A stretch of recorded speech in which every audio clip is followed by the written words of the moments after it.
오늘 이 신명기 6장 4절에서 9절 말씀을 바탕으로 하나님을 사랑하자라는 제목으로 말씀을 나누고자 합니다. 말씀을 준비하면서 기도했습니다. 성령 하나님, 지금 저에게 필요한 말씀을 주시옵소서. 지금 우리 교회에 필요한 말씀을 주시옵소서.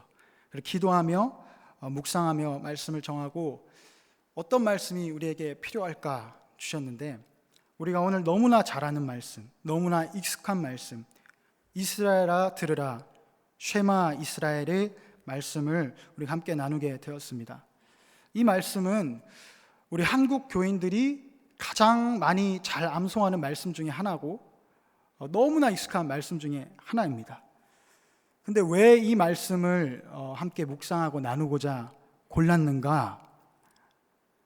이 말씀을 우리가 잘 알고 있는데 이 말씀이 지금 우리에게 실제가 되고 있는가? 하나님을 사랑하라는 이 말씀이 우리가 아는 지식에 머물러 있지 않은가? 우리가 함께 생각해보고 우리가 부족한 것이 있으면 돌아보기 위해서 이 말씀을 함께 나누고자 합니다. 우리 한국 교회는 성도들이 굉장히 많습니다. 교회 다니는 자기가 그리스도인이라고 말하는 성도들이 굉장히 많습니다. 그런데 한국 교회가 맞이한 지금 상황을 보면 그렇게 우리가 그리스도인으로서 힘을 발휘하고 있는 것 같지는 않습니다. 세상에서 우리가 빛과 소금의 역할을 그렇게 잘 감당하고 있냐고 묻는다면 그렇게 잘 감당하고 있지는 않은 것 같습니다. 초대교회 성도들은 그 로마 시대 때 비율적으로 따지면 수가 그렇게 많지 않았습니다. 근데 그들의 믿음은 어땠습니까? 로마 전역을 완전히 뒤집어 놨습니다. 근데 왜 한국 교회는 무너지고 있는가? 이 말씀을 근본적으로 생각해 봤을 때는 그 시작이 근원적으로 하나님을 사랑하지 않는 것에 있다 라는 생각을 하게 됐습니다. 믿음이 있다고 말하고 우리한테 사랑이 있다고 말하지만, 우리가 예배 잘 드린다고 말하지만 실상은 가짜일 수도 있다는 것입니다. 많은 사람들이 주일날 예배 출석하는 것을 예배 드렸다고 착각하는 사람들이 있습니다. 앉아서 멋들어지게 목사님께서 철저한 원고 가운데 멋있게 하는 한 편의 설교를 그저 각본 듣는 것처럼, 뮤지컬 보는 것처럼 보고, 앞에서 나와서 찬양하는 사람들이 찬양하는 것을 그저 음악 감상하듯이 듣고, 하나님에 대한 사랑도 전혀 없고 그 말씀에 순종하지도 않으면서 나는 주일날 예배를 출석했다, 그리고 나는 믿음이 있다, 이렇게 말하고 있는 사람이 얼마나 많은지 모릅니다. 초대교회에 비교해서 지금을 봤을 때 지식적으로, 신학적으로 현대교회가 부족한 것이 무엇이 있겠습니까? 초대교회보다 훨씬 지식적으로 그리고 물질적으로 우리는 풍요롭습니다. 부족한 것이 없습니다. 근데 왜 우리에게 이 지식과 신학에 머물러 있고 이 복음이 나에게 실제가 되지 않는가? 이 그리스도의 말씀이, 하나님에 대한 사랑이 우리 교회에 실제가 되지 않는가? 그것에 대해서 저는 의문을 느꼈습니다. 기도가 1970년대, 80년대 굉장히 뜨겁고 부흥하던 그때에 비해서 한국 기도가 굉장히 많이 식었다고 이야기를 듣고 기사를 접했습니다. 그 크고 유명했던 기도원들이 문을 닫고 기도하는 사람이 별로 많지 않다고 합니다. 근데 이 상황 속에서도 꺼지지 않고 아주 뜨거운 특별한 기도회가 있는데 그 기도회 무엇인지 아십니까? 바로 대입 수능 기도회입니다. 대입 수능을 앞두고는 교파를 초월해서 초교파적으로 모든 사람들이 모여서 한마음 뜻으로 그렇게 뜨겁게 기도하고 그렇게 뜨겁게 하나님을 찾는다고 합니다. 그런데 그러한 믿음의 모습이 과연 하나님 앞에서 진짜 하나님을 사랑해서 나가는 믿음의 모습일까요? 그러한 한국 교회의 지금 모습이 진짜 마음을 다하고 뜻을 다하고 내가 믿음이 있다 말하는 만큼 하나님께 나아가는 믿음일까요? 하나님은 우리에게 100%를 원하십니다.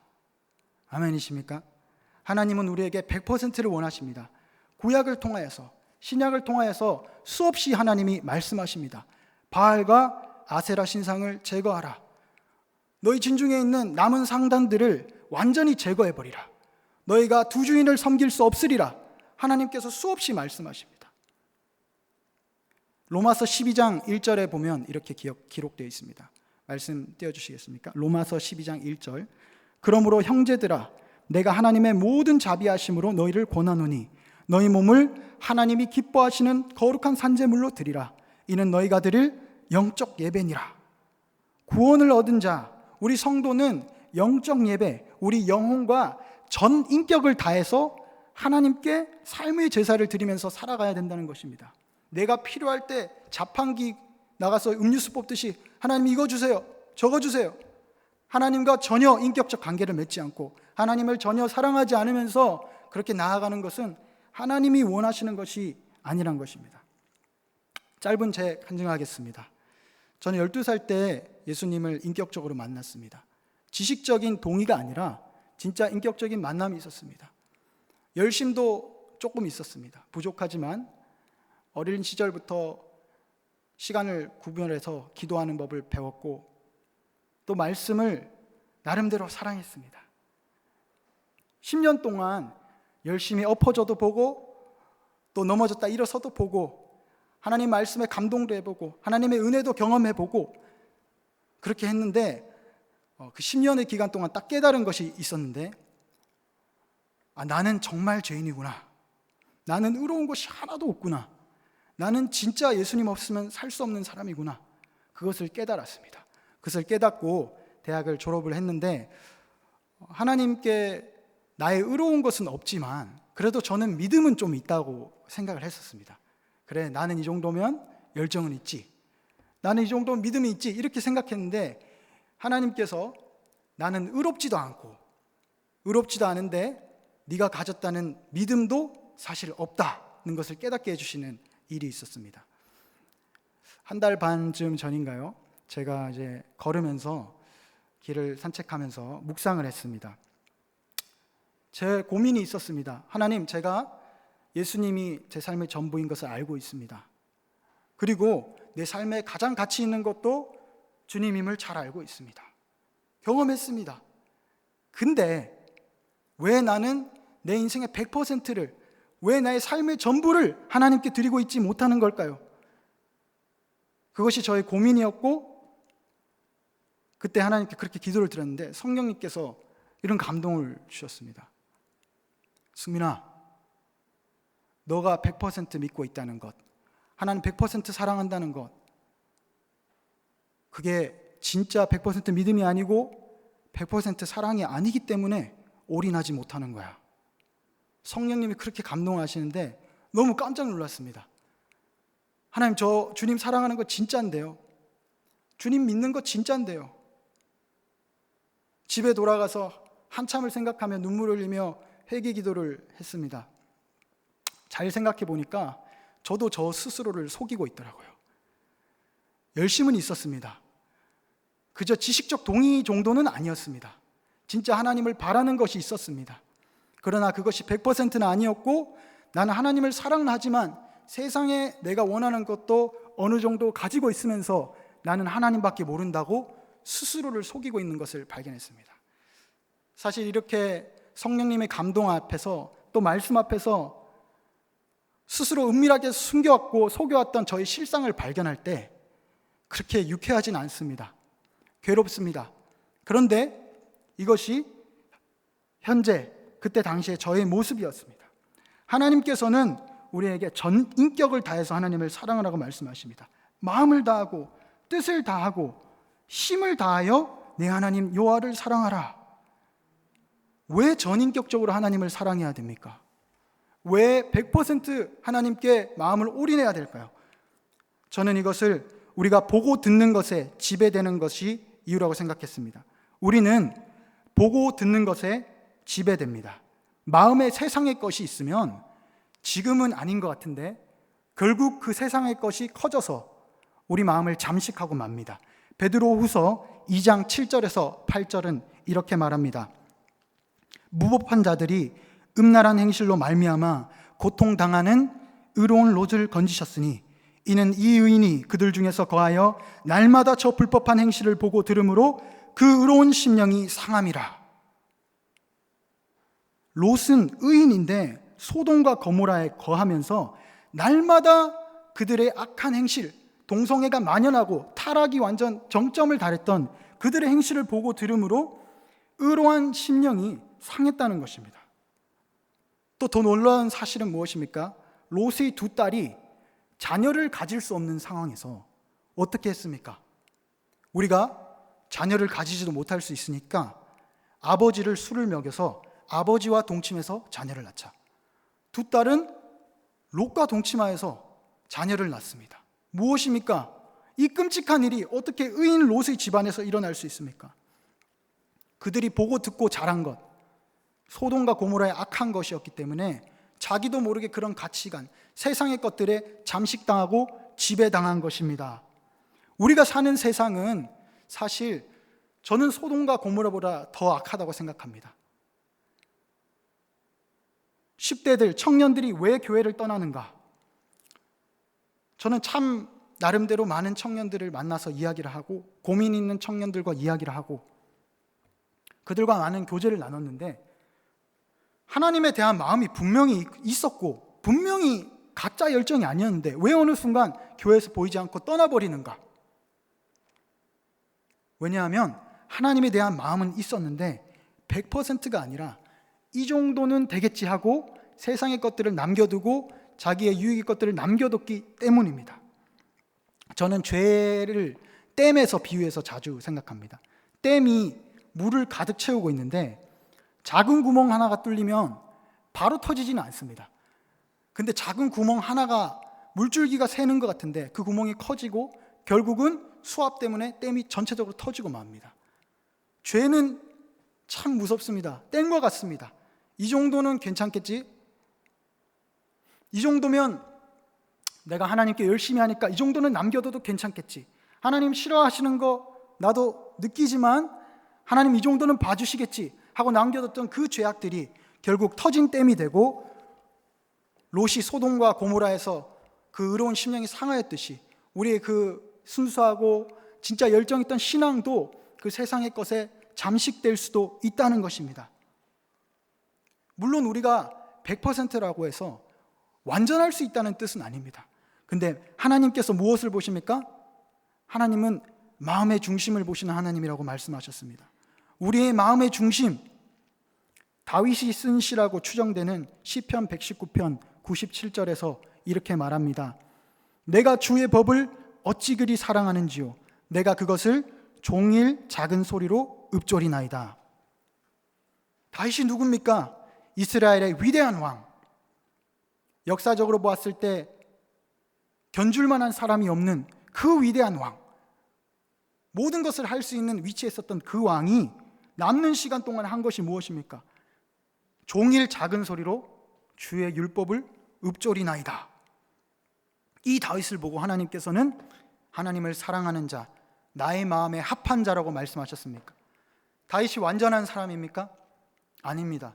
그러나 100%를 드리고자 하는 마음, 세상에 우리를 던져놓고 내어놓고 마귀가 내 영혼을 마음대로 짓밟도록 남겨놓는 구석이 있는 것이 아니라 100% 하나님의 말씀에 종일 작은 소리로 읊조리며 하나님의 법을 사랑하는 그 마음을 하나님께서 기뻐하신 것입니다.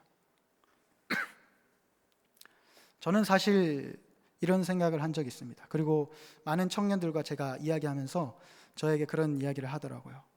하나님이 1번인 거 아는데 하나님만 1번으로 요구하고 다른 세상의 것들 포기해라, 버려라. 이 너무한 거 아닙니까? 세상에 살면서 너무 힘든데 내 즐길 것 좀 즐기고 누릴 것 좀 누리면 살아야지. 하나님만 1번 삼으라는 거 너무한 거 아닙니까? 그런데 하나님의 사랑에 비하면, 하나님께서 우리를 사랑하시는 것에 비하면 하나님께 전인격으로 하나님을 사랑하라는 말은 아무것도 아닙니다. 저는 하나님의 사랑을 보면서 참 놀랐습니다. 선지서를 읽으면서 놀랐습니다. 하나님의 애타게 타락하고 망해가는 백성을 왜 이렇게까지 애절하게 부르실까? 왜 하나님이 죄인인 인간, 태어날 때부터 죄인으로 태어나 죄 속에 살아가다가 죽으면 지옥, 죽으면 지옥, 죽으면 지옥인 이 끔찍한 죄인인 우리를 위해서 우리가 살려달라고 매달려야 되는데 왜 성경을 보면 하나님께서 이렇게 살아달라고 매달리실까? 뭔가 거꾸로 된 것 같았습니다. 하나님의 사랑은 측량할 수 없는 사랑입니다. 이 창세기부터 계시록을 관통하는 예수 그리스도의 절절한 피의 사랑이 이 성경에 다 담겨 있습니다. 근데 그 사랑 앞에서 우리가 어떻게 하나님 세상에 즐길 것이 많은데 어떻게 하나님만 사랑하라고 하십니까? 너무하십니까? 이렇게 말할 수 있겠습니까? 하나님의 사랑이 너무하십니까? 아멘이십니까? 하나님이 우리를 향해 보여주시는 그 사랑이 너무하십니다. 심지어 하나님께서 이렇게 하나님을 사랑하라, 너의 인격을 다해서 나를 사랑하라 이렇게 말씀하시고 끝나시는 게 아니라 하나님께서 그렇게 하나님께 모든 것을 내어드리고 하나님이 내 마음을 1번으로 모실 때 나머지 모든 것을 채워준다고 성경을 통해서 약속하셨습니다. 너희는 먼저 그의 나라와 그의 의를 구하라. 그리하면 나머지 모든 것을 너에게 더하시리라. 하나님의 말씀은 진리입니다. 천지는 없어져도 내 말은 영원히 없어지지 않고 변하지 않는다고 말씀하셨습니다. 진리가 무엇입니까? 진리는 가감할 수 없는 것입니다. 변하지 않는 것입니다. 하나님께서 너희가 나를 진짜 전인격적으로 사랑할 때, 너희가 진짜 너희 것들을 내려놓고 나에게 나아올 때 내가 나머지 너희 모든 것을 더해준다고까지 말씀하셨습니다. 물론 처음 우리가 마음을 열고 하나님께 나아가는 그 은혜도 주님이 주십니다. 그런데 하나님이 계속 문 밖에서 두드리시는데 끝까지 우리가 하나님 저는 세상의 것을 포기할 수 없습니다. 부자 청년처럼 말입니다. 끝까지 나는 하나님만 따를 수 없습니다. 이렇게 거절하면 무리는 될 수 있겠죠. 예수님을 따르는 많은 무리는 될 수 있습니다. 그러나 제자가 되지는 못할 것입니다. 기독교가 무엇입니까?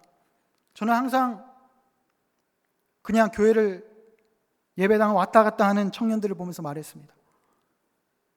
종교생활 하지 말자. 기독교는 종교가 아닙니다. 예수 그리스도는 진리십니다. 우리 신앙생활은 하나님과 나와의 1대1 만남입니다. 인격적인 만남입니다. 하나님도 우리를 인격적으로 사랑하사 자기의 독생하신 아들을 저주받은 나무 십자가에 못 박아 죽이심으로 그분의 사랑을 확증하셨고 우리도 인격적으로 하나님을 내 심령으로 사랑해서 하나님 앞에 나아가는 것입니다. 그것이 아니라 그냥 하나님 앞에 나아가서 이거 주세요, 저거 주세요, 왜 안 주십니까? 평소에 하나님을 사랑하지도 않고 찾지도 않으면서 그렇게 말하는 것은 이방 종교와 다를 바가 없다는 것입니다. 우리의 신앙생활은 우리의 믿음이 진짜인가, 내가 하나님을 사랑하는 것이 진짜인가는 우리가 위기 앞에 섰을 때 드러나게 됩니다. 대학 시절 때 한 번씩 만나서 이야기를 하던 중국인 선교사님, 중국 선교사님 자제분이 있었습니다. 그 친구가 저에게 이렇게 말을 하더라고요. 중국 사람들은 뒤가 없는 신앙생활을 하더라. 중국 사람들은 뒤돌아보지 않는 신앙생활을 하더라. 이렇게 말하답니다. 앉은 자리에서 성경을 100장씩 읽어버린답니다. 기도하러 한번 앉기 시작하면 기도가 언제 멈출지를 알 수가 없다고 합니다. 저는 그거 보면서 놀랐습니다.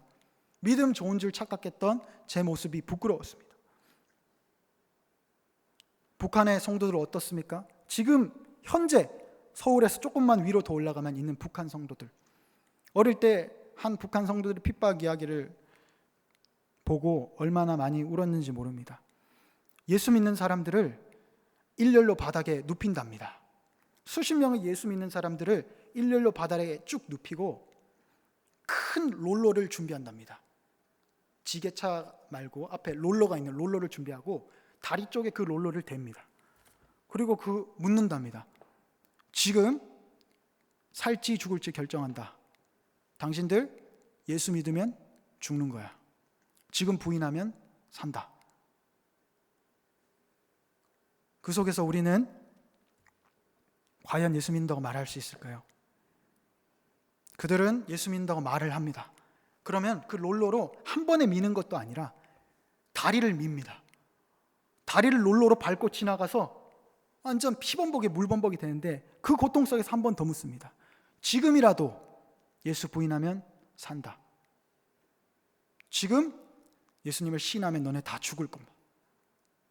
그 고통 속에서도 그들은 예수를 끝까지 부인하지 않고 하나님의 말씀에 순종하고 순교하기까지 그 믿음을 지킵니다.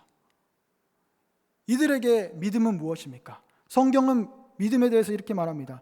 믿음은 바라는 것들의 실상이요 보이지 않는 것들의 증거니. 선진들이 이로써 증거를 얻었다고 말씀합니다. 그들에게 있어서 예수를 믿는 그 믿음은, 하나님을 향한 그 사랑은 실상인 겁니다. 내가 죽었을 때 천국에 가는 게 아니라 이미 나는 예수 믿고 이미 천국에 갔다. 그 천국을 진짜 소유한 실상의 믿음을 가지고 있는 것입니다. 저는 제 믿음을 돌아봤습니다. 저는 분명 예수님을 믿고 이것은 그냥 지식적 동의는 아니었습니다. 성도들이 아니라 그냥 예배당에 출석하는 사람들에게만 물어봐도 잘 압니다. 우리는 죄인입니다. 기계처럼 말합니다. 우리는 죄인입니다. 하나님이 우리를 사랑하사 그 아들을 십자가에 못 박아 죽이셨고 우리가 그것을 믿으며 삽니다. 기계처럼 말하는데 그냥 지식적 동의에서 끝나는 사람이 있습니다.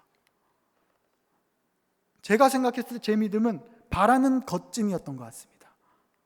지식적 동의 이상, 하나님을 바라고 하나님을 사랑하는데 100% 나의 인격을 다해서 하나님을 사랑하지 못했고 그 믿음을 실상으로 보이지 않는 것들의 증거로 소유하지는 못했던 것 같습니다. 우리 한국교회 많은 성도들은 믿음에 대해서 고민합니다. 내가 진짜 믿는가 고민합니다. 근데 이 핍박받는 나라의 성도들은 믿음에 대해서 고민할 필요가 없습니다. 왜 그렇습니까? 처음 믿을 때 이미 죽음을 각오하고 믿는 것이기 때문입니다. 믿는다는 것은 죽는다는 말입니다. 언제든지 죽을 각오하고 내가 가진 모든 것 다 걸고 믿는다는 것입니다. 한국교회에 나왔을 때 우리 생명 걸고 내가 가진 것 100% 다 걸고 하나님 믿겠습니다. 이렇게 하는 사람 보신 적 있으십니까?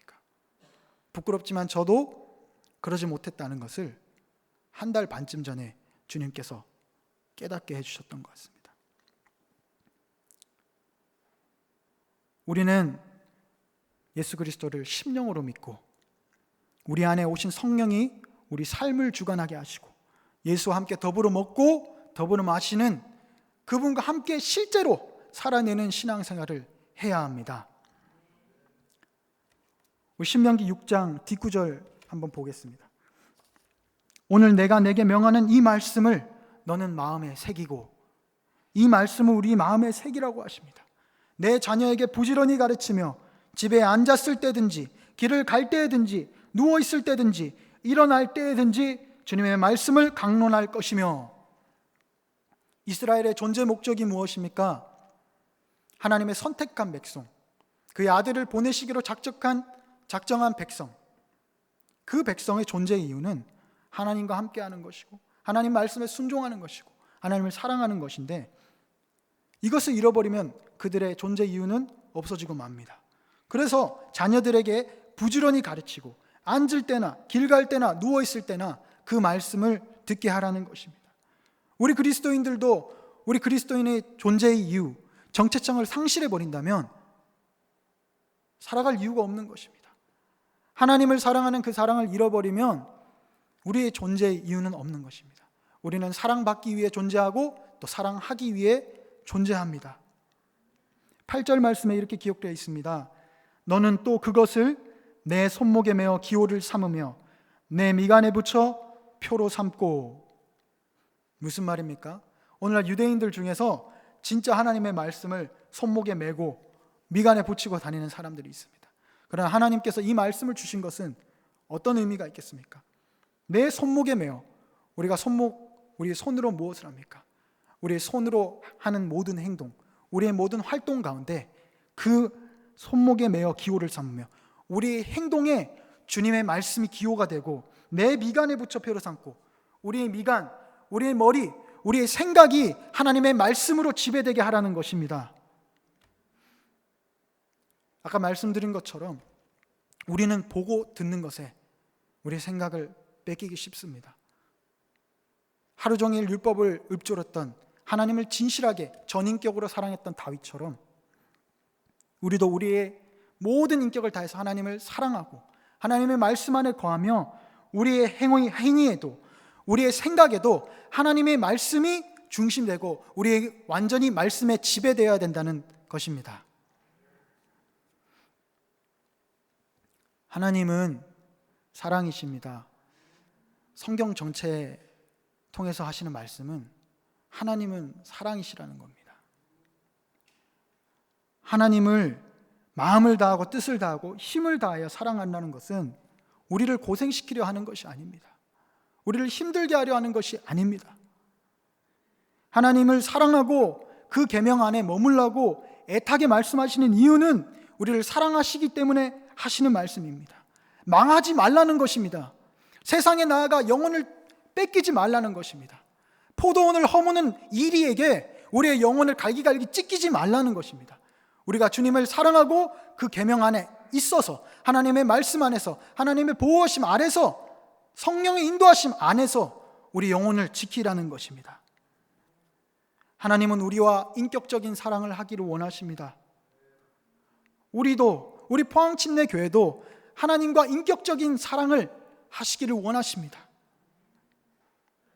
우리의 1번이, 우리의 마음의 1번이, 우리 삶의 1번이 그저 말로만 하나님 믿습니다, 하나님 사랑합니다, 거기에 머무는 것이 아니라 우리의 실제가 되기를 원합니다. 저와 또 여러분의 마음의 1번이, 진짜 마음의 가장 중요한 것이 하나님이 되기를 주님의 이름으로 축복합니다. 우리의 마음이 전인격적으로 하나님께 나아갈 때, 우리가 진짜 온 마음과 정성을 다해서 심령으로 하나님을 섬길 때 우리의 예배는 부흥되고 또 회복되고 한국 교회에 무너졌던 그 뜨거웠던 성령의 역사도 회복될 것입니다. 다음 세대도 살아날 것입니다. 우리가 살아날 수 있는 가장 근본적인 시작, 그것이 이곳에 있는 것입니다. 너는 마음을 다하고 뜻을 다하고 힘을 다하여 내 하나님 여호와를 사랑하라. 오늘 주님께서 우리에게 말씀하십니다. 포항침례교회는 마음을 다하고 뜻을 다하고 힘을 다하여 내 하나님 여호와를 사랑하라. 아멘. 우리 이렇게 정말 우리의 전인격을 다해서 하나님을 진심으로 사랑하고 그리스도의 복음과 하나님과 우리의 사랑을 우리 삶의 실제로 이루어가고 경험하고 체험하고 누리는 한 사람 한 사람이 되기를 주님의 이름으로 축복합니다.